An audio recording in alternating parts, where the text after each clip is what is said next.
What if I told you that every farm promotion has a second goal and most farmers completely miss it? Today I'm sharing the accidental discovery I made during a launch and how you can use your next promotion to grow your email list while you sell. Let's get started.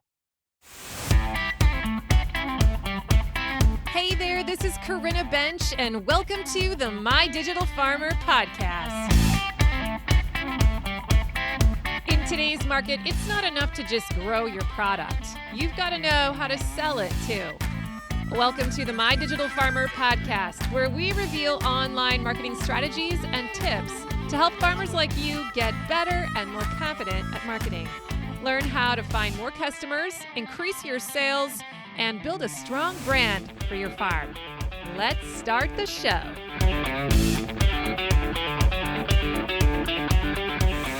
Well, welcome to episode 352 of the My Digital Farmer podcast. I am your host, Corinna Bench, one of the farmers at Shared Legacy Farms out in Elmore, Ohio. I'm also the founder of mydigitalfarmer.com, which is all about trying to help other farmers like you get more confident in your marketing and sales strategy so that you can grow a profitable business. How's everyone doing today? Welcome back to all of my regular listeners.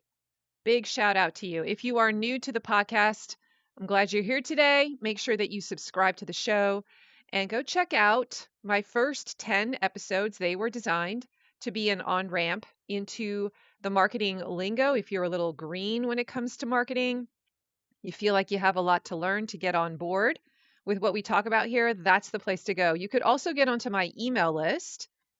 That's free. You can subscribe at mydigitalfarmer.com/subscribe, easy to remember. And when you do that, I'll send you an email every 7 days for several months with some of my most important marketing fundamentals and principles. I'll be pointing to old past episodes that are really good, that are like mini trainings, sharing some free resources with you to jumpstart your activation into the marketing world. So definitely do that, mydigitalfarmer.com/subscribe. Today's podcast is sponsored by my friends at Localine. A new year is the perfect time to streamline your sales and grow more profitably. So if you run a CSA or you sell wholesale or manage both, Localine helps you streamline your sales and scale with confidence. In 2025, farms and food hubs that used Localine grew their sales by 33%, building on the 23% growth they saw the year before. Average order values increased by 31%. I know mine did. And total order count grew by 9%. Look, real results across operations of all sizes. Localine brings everything together in one platform. They have CSA management, wholesale ordering, automated inventory, barcode scanning, a box builder, and POS so that you spend less time managing admin and more time growing your business. And switching couldn't be easier. There are no setup fees, my friends, no sales commissions, and their onboarding team will migrate your storefront for free, taking the workload off your plate, and that usually only takes a few days. As a podcast listener, you'll also get one premium feature for free for a full year when you use the code MDF2026 at checkout. So go to mydigitalfarmer.com/local-line and then enter that code MDF2026. Start 2026 organized, efficient, and ready to grow with Localine. And now back to the show. All right, I'm back. I'm excited about today's topic. This is one of those topics that came upon me in a moment of inspiration. I usually have a list of topics that I'm trying to get through over the course of the year. And sometimes moments like these happen in my life, in my farm business, that inspire an important episode topic, and they get to cut in line. And so today you're going to hear about such a story and the principle behind it. So this is a little personal. I feel like I'm at the confessional right now. I almost missed the importance of this principle, and I'm glad I caught it, and I want to share it with you today. This past week, I was working on a brand new promotion. We are going to be selling an online store credit type of product, sort of like an online store membership. This is the first time we've ever done this. It's a beta launch. I'm positioning it as a beta launch. And so I was working on how do I want the offer to work? How many of them am I going to sell? What's the price point going to be? All of that. And I had this goal in mind that I want to sell 40 of these prepaid memberships. Our dollar figure is $300. They get a little bonus of $20 if they buy within the promotional period, a 7-day promotional period. And if they purchase this, then I go in and add this as store credit in the local line store. Okay, so we're just testing this concept out. We don't want to jump all into a full like choice CSA model. We never want to do that actually, but we do have customers I know that want to essentially be a CSA member, but they want to be able to pick what they want. So we're going to test it for a season with a small number and see how it affects our sales in the online store, how it affects loyalty in our other program. We're just kind of curious. So anyway, that's kind of the backstory. So I was building the offer stack. I was figuring out the positioning of the offer. I was writing the email copy that was going to be teased out the week before we actually opened the doors live in the store where people could buy this. And I decided that I would start teasing it on my public facing Facebook page, on social media, and on Instagram.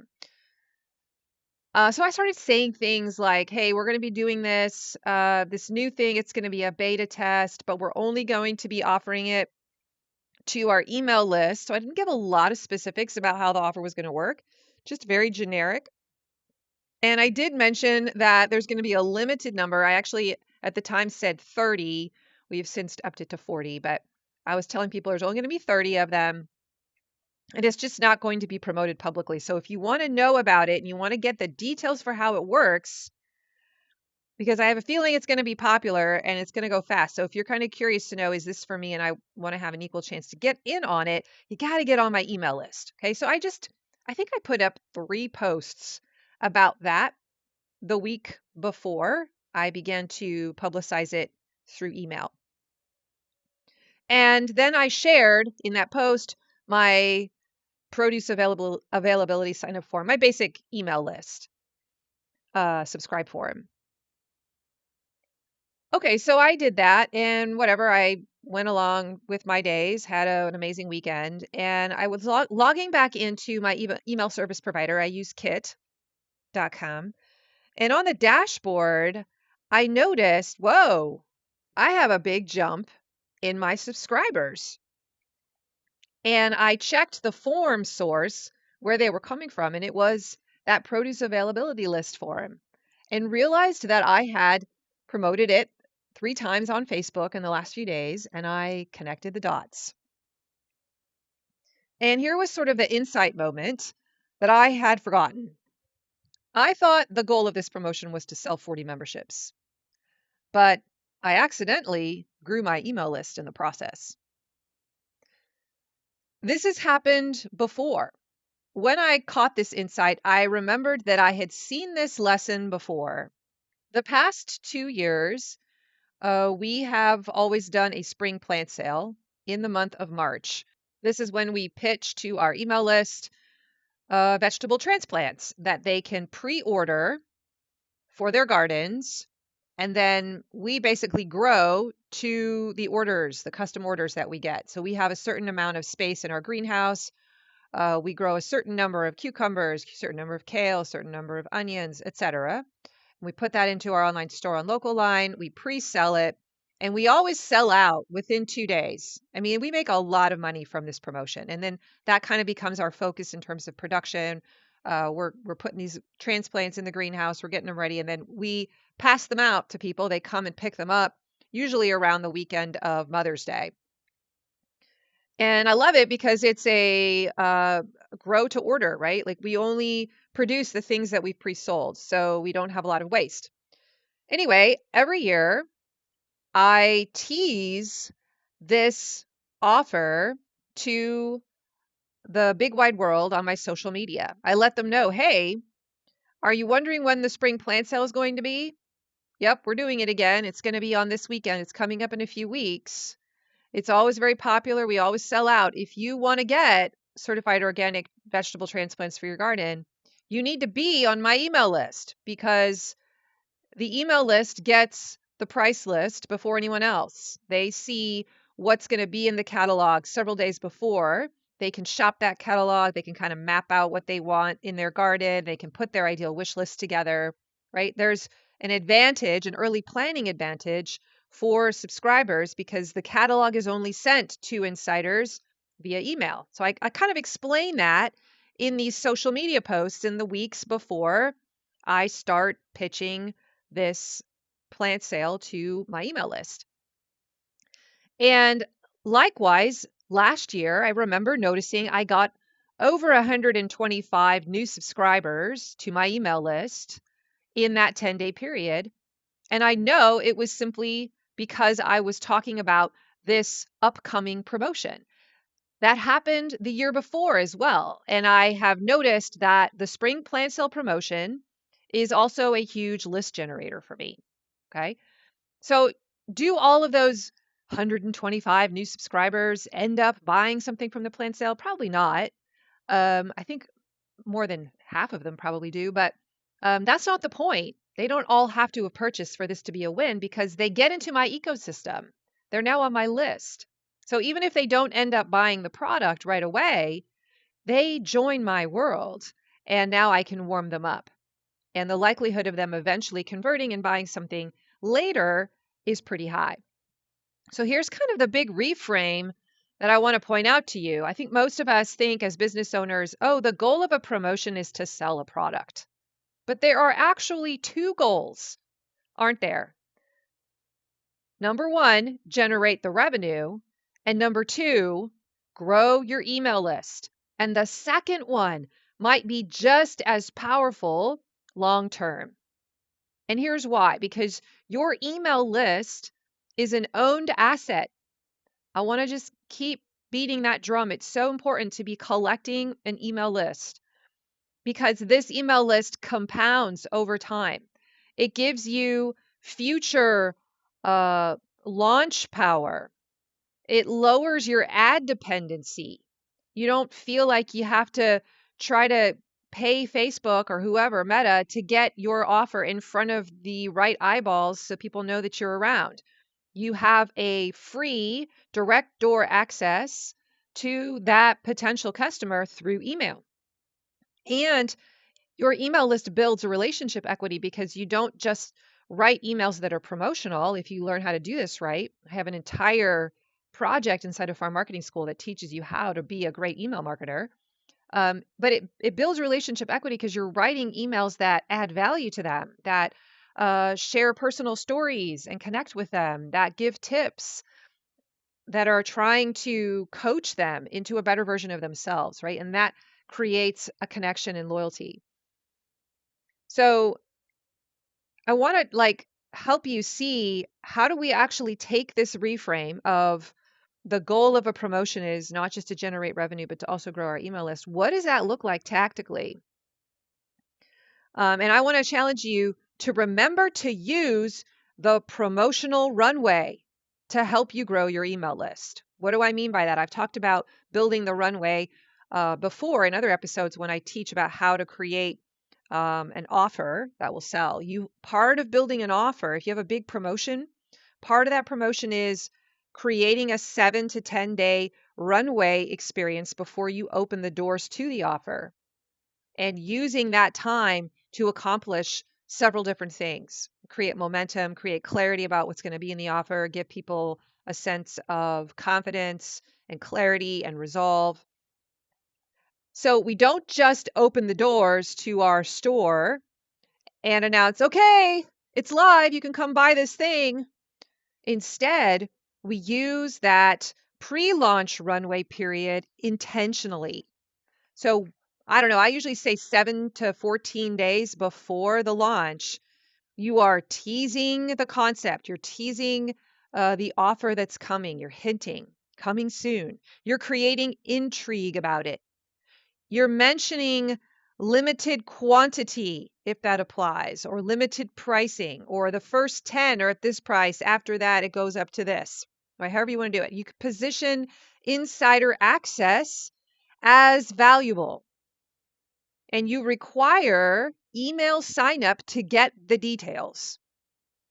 Now, this infers that you don't share all the details of your offer with everyone at every single marketing channel. This requires then that you become selective about, okay, I can talk about all my promotions everywhere, but maybe I don't give the whole story in all of those marketing channels. Maybe the details, the hardcore stuff that you really need is only for my insider list on my email list. That is a tactical decision you then have to test and stay true to and see if it actually causes people to drive themselves to your email list. So you would say things like, hey, this won't be publicly announced. You're only going to know about it if you're on the list. You might miss it if you're not on the list. Only my insiders are going to get the early access. Email list gets first dibs, right? So you have to package it as you're messaging this. You have to give them a reason to see why it's valuable to be on that email list. And in the process, this does two things. It builds anticipation for this offer. And if you build scarcity into the offer in some way by limiting something, now you create this fear of missing out, and people are more likely to go and take action on the first day or as soon as it's open. And you see this big flurry of activity and conversion on the front end of when the door opens. And then that just drives more momentum and energy. It's a ripple effect of energy in your brand. But it also turns your email list into kind of like a VIP club. All right, do you see that? So instead of saying things like, follow us on Facebook so you don't miss a thing, start saying, hey, if you want the good stuff, you need to be on my email list. And you can test things like, I'm trying to think of examples here of what the bait would be, what the messaging would be to show what is that good stuff, right? In order to be on the email list, like why? Why should I be on the email list? What's the benefit for me? So here's some examples that you might test. Early access windows. So you could talk about how people on the email list are going to have a chance of a 24 to 48 hour early access window to get the offer before anyone else is allowed to even access it. You could try things like limiting products that you only hear about that are only available to the email list. Like you don't bring it to the farmer's market.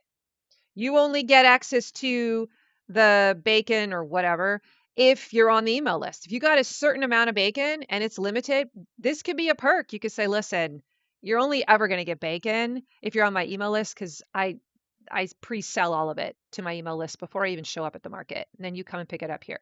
Like I'm just giving you an example of what this could look like, right? So you could limit a product and only make it available for email. Now, I'm not saying you guys don't freak out. Some of you are like, what? That's crazy. That's so challenging. That just disrupts me. I'm suggesting that you just test this. Test it for like a week or two and see what happens. See if it works. And you may find that this becomes a huge driver of your sales. People still end up buying the bacon, but it also drives your email list growth. Okay, so you could limit products only available via email. You could also give people a first look at catalogs. This is another way to kind of word it. So you have a whole bunch of things that are going to be in that catalog in that launch.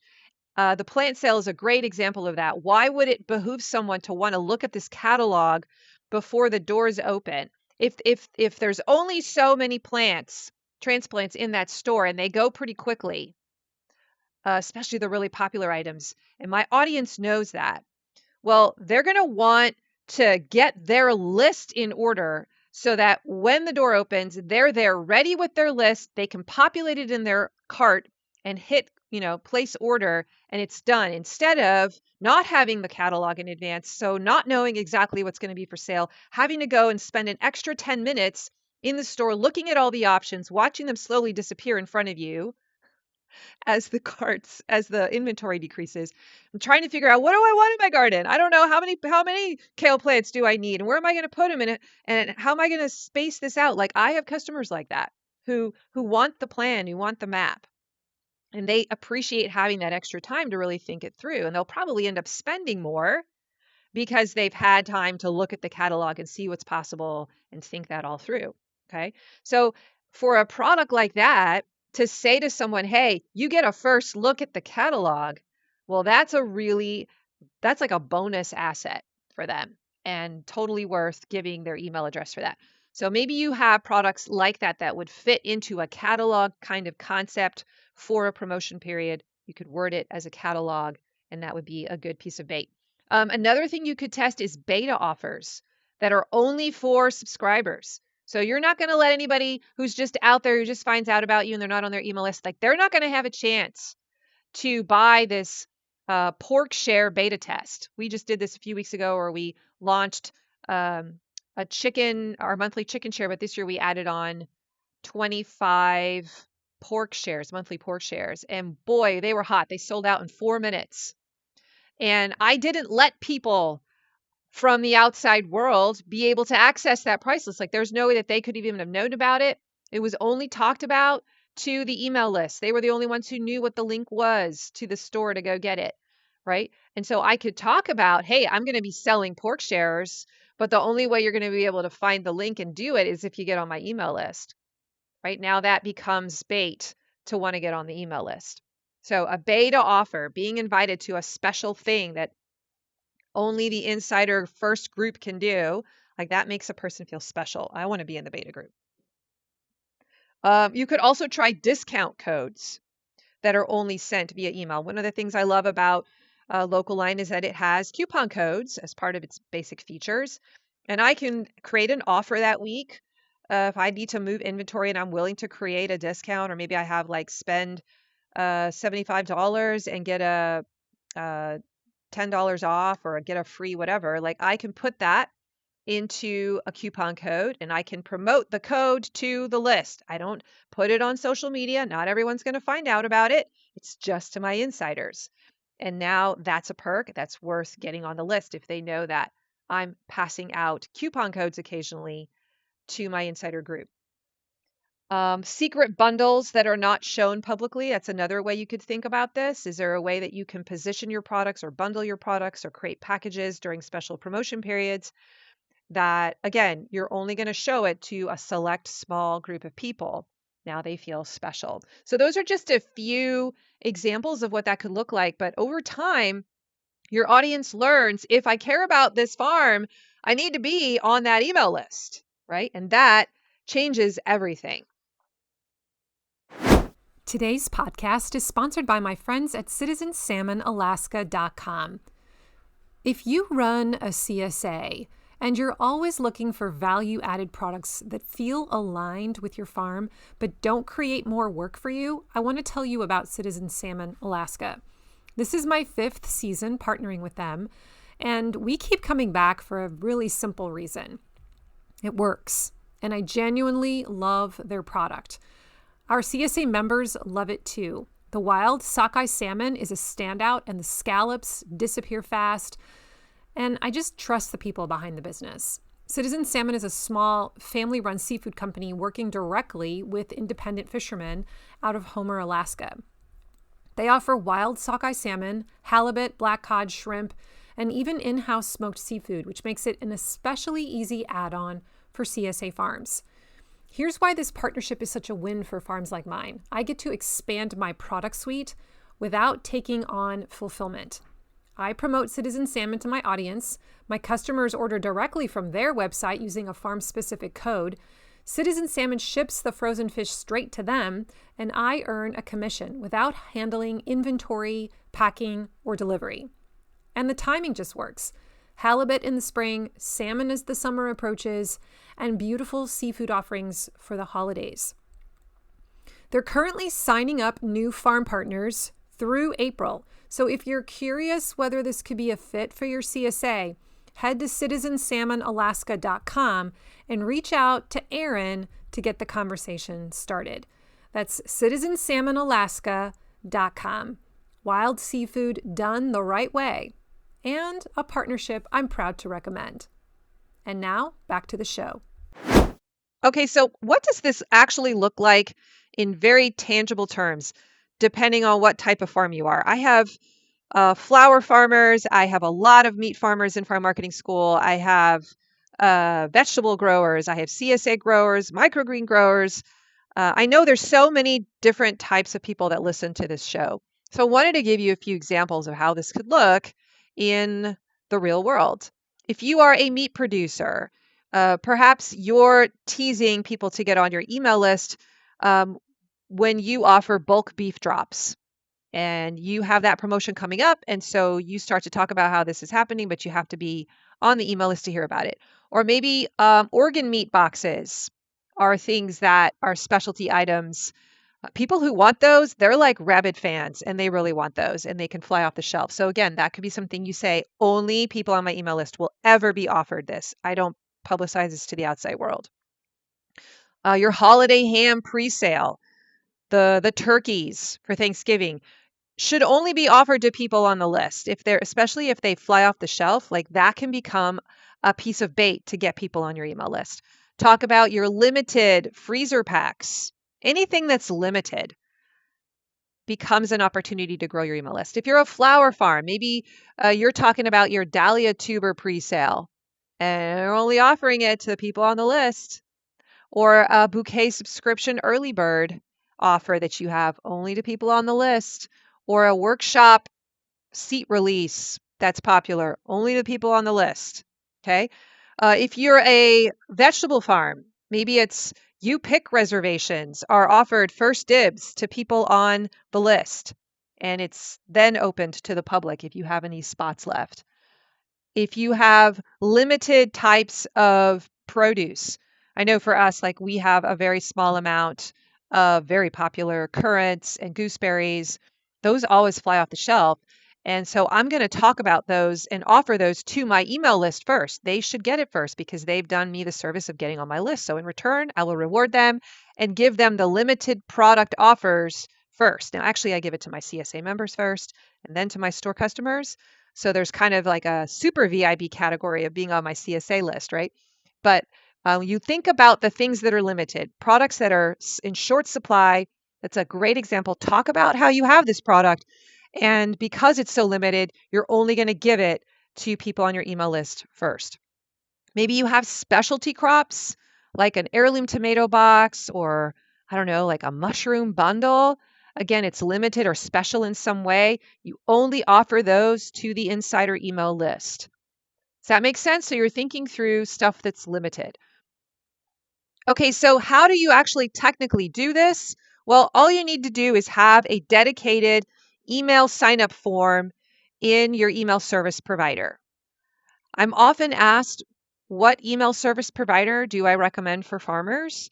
You guys, a lot of them are good. So I know a lot of farmers start out with MailChimp as a beginning starter point, and I feel like that one is a little clunky once you reach a certain level, but it is a good place to start. So if you're at the brand new beginning point, go ahead and start there, realizing that you'll probably have to switch over to another one at some point in your future. And then that does mean that you'll have to rearrange some of those automations that you set up everywhere in your sales funnel, which is a little inconvenient.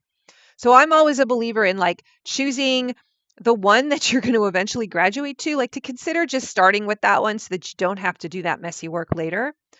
So if you're thinking about what are those good ones, you really have to shop around, pay attention to things like how easy is it for me to use, how much does it cost, what are the features that it offers, does it actually interface with my store, with my online store? That is probably the number one question you should ask. And so that's the reason that I love Kit so much, because it does provide a lot of extra features. It's pretty robust, has a lot of cool automation factors, and it interfaces with Local-Line.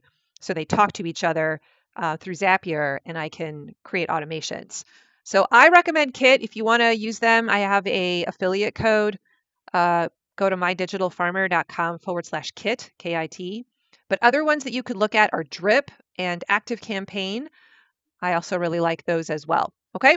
All right, that was a little sidebar, but you basically go and you create a email sign up form in your email service provider. You name it based on interest. So maybe it's the spring plant sale insider list. Or maybe you make one that's just a little more generic, like your produce availability list. That one's kind of my catch-all for lots of different offers and products. And you'll promote that form, that link, that URL link. And then you'll want to track the subscriber growth during the teaser phase, during this product runway phase. You are taking a look at what was my number before I started and what's my email list growth after I started that. And you'll want to track that, measure that list growth as a KPI of your campaign. I also recommend that every year you kind of zoom out and look at all the promotions that you've done and notice which promotions grew your email list the fastest. And that's just going to give you some good insight. It's going to corroborate this principle and affirm it. And it's going to make you remember every time you run a promotion that you're also thinking through the lens of, oh, this can grow my email list. And if that happens too, that's sometimes just as valuable, if not more valuable in some cases, as earning the revenue from the promotion launch itself. So before your next launch, I want you to ask yourself, how can this promotion also grow my email list? Not just how can this promotion sell my product? That one question will change how you message everything. And it's going to give you incredible results.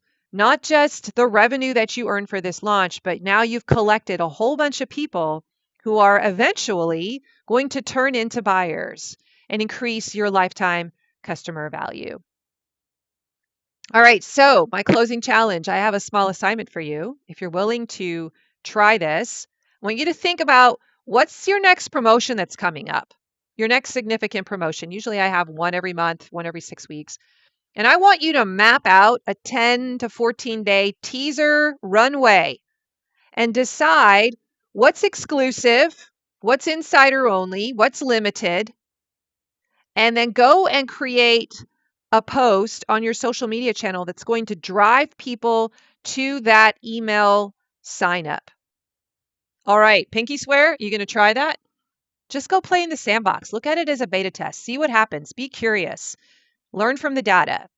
And if you notice a spike in your email list growth, would you email me and let me know?